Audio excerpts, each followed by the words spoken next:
বিসমিল্লাহির রহমানির রহিম। Hello everyone, আসসালামু আলাইকুম।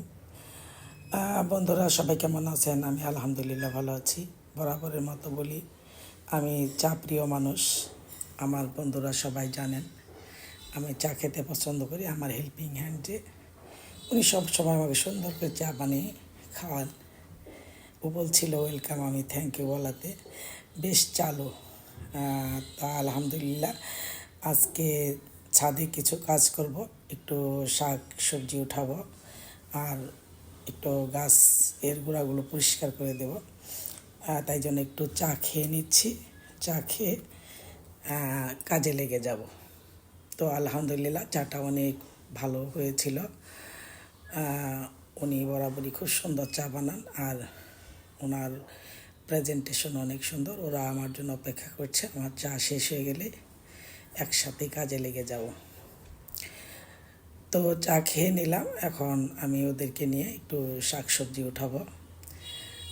তো বলছিল যে আপা কাঁঠালের বিচি আছে, এগুলো দিয়ে একটু শুটকি রান্না করব। তো আমার ডাটাগুলো বেশ সুন্দর শক্ত শক্ত হয়ে গেছিলো। ও বলছে যে ডাটাগুলো উঠাতে দেয়নি, যে এগুলো দিয়ে শুটকি রান্না করলে খুব মজা লাগবে আপা, এগুলো একটু শক্ত শক্ত, এই যে একটু শাক মিলিয়ে কাঁঠালি বিচি দিয়ে রান্না করবে বলছিল আর কি। তো এগুলো উঠিয়ে নিলাম। তারপরে এদিকে অনেক, এই যেখানে কিছু কচি শাক আছে এগুলো মিশিয়ে দেবে, আর নাকি সরিষা বাটা দিয়ে ওই যে আমরা যে আগে খেতাম চুষনি যাকে বলে, একটু শক্ত ডাটা নিয়ে চুষনি রান্না। এদিকে আমার অনেক জায়গায় বেশ যেরকম কচু শাক হয়েছে, কচুগুলো সুন্দর করে কেটে নিচ্ছি। তো ছাদ বাগানে আসলেই হয় কি, বেশ অনেক কিছু পেয়ে যাই। ছাদ বাগান বলেন বা আমার যে বন্ধুদের বাগান করার শখ, আমরা যারা বাগান করি, দেখবেন যে কোনো একটা লেবু গাছ লাগিয়ে দিলাম, তাতে অনেকগুলো লেবু পেলাম। তো এই ভালো লাগাগুলো আসলে অন্য কোনো কিছু দিয়ে হয় না। এই ভালো লাগাগুলো আসলেই অন্যরকম। যারা বাগান প্রিয় মানুষ তারা তো অবশ্যই বিষয়গুলো জানেন। আর আমরা তো একটা গাছ পেলেই মনে হয় লাগিয়ে দিই। আমাদের গাছের মানে তৃপ্তি শেষ হয় না।